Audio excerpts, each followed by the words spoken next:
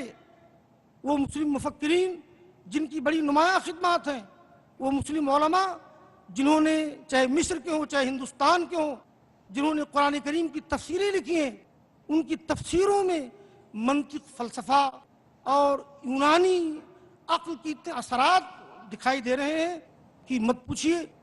ان اثرات کے زہریلے جو نتائج سامنے آئے کہ نصوص کی تعویل کی جانے لگی، معجزات کو شک و شبہ سے دیکھا جانے لگا، اور اسی طرح سے خدا کی ذات و صفات کے تعلق سے، جنت و جہنم کے تعلق سے، ملائکہ کے تعلق سے عجیب و غریب انداز کی باتیں ہوئی ہیں۔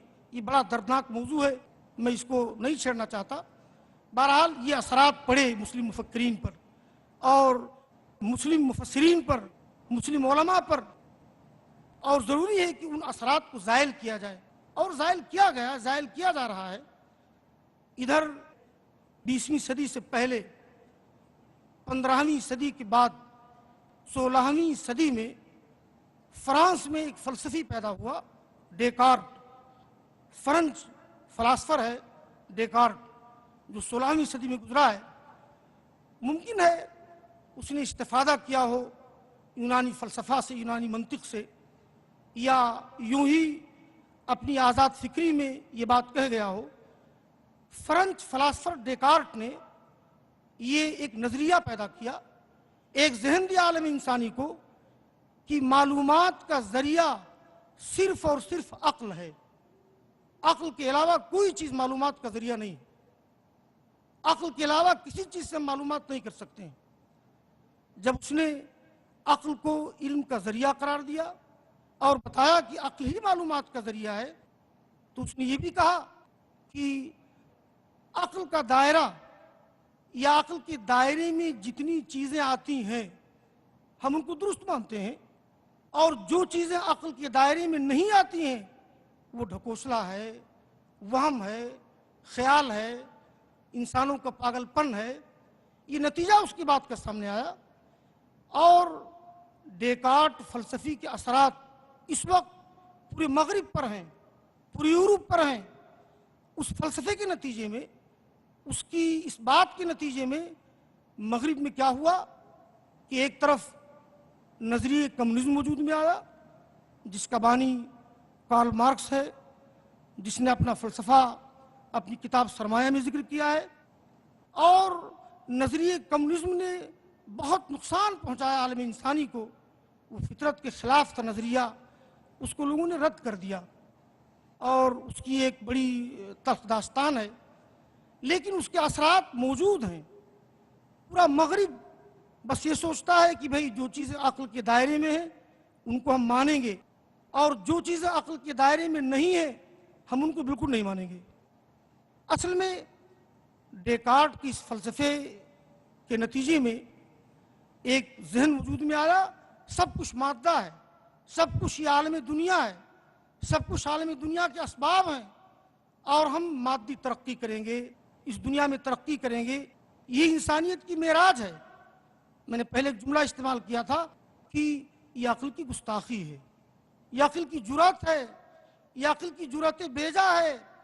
ڈیکارٹ نے غلط سمجھا اور انسانی عقل کو اپنے دائرے سے نکال کر اس کو ایسے دائرے میں داخل کر دیا جو انسانی عقل کا دائرہ نہیں تھا۔ انسانی عقل کے دائرے میں خدا کی ذات نہیں آ سکتی، انسانی عقل کے دائرے میں جنت و جہنم کی سمجھ نہیں آ سکتی ہے، انسانی عقل کے دائرے میں ملائکہ کا وجود اور معجزات کی فہم نہیں آ سکتی ہے۔ بھئی اللہ تعالیٰ نے جب عقل کی صلاحیت محدود کر رکھی ہے، شکایت اللہ سے کوئی تو کر سکتا ہے، لیکن اللہ نے تخلیق کی، اس کا کرشمہ ہے، اس لیے عقل کو اپنے دائرے میں رہنا چاہیے۔ لیکن ڈیکارٹ فلسفی نے جو نظریہ پیدا کیا، اس نظریے کے نتیجے میں ہوا کیا؟ پوری یورپ میں اور پورے مغرب میں مادہ پرستی کا ایسا رجحان پیدا ہوا کہ اس وقت یورپ کھوکھلا ہو رہا ہے، اس وقت مغرب کھوکھلا ہو رہا ہے۔ اخلاقی بحران، فکری بحران، معاشرتی بحران، یہ پورا یورپ کو کھا رہا ہے۔ پڑھے لکھے حضرات جانتے ہیں کہ مغرب کی کوکھ سے نوجوانوں کا ایک طبقہ وجود میں آ رہا ہے، نوجوانوں کا جو طبقہ مغرب سے ناراض ہے،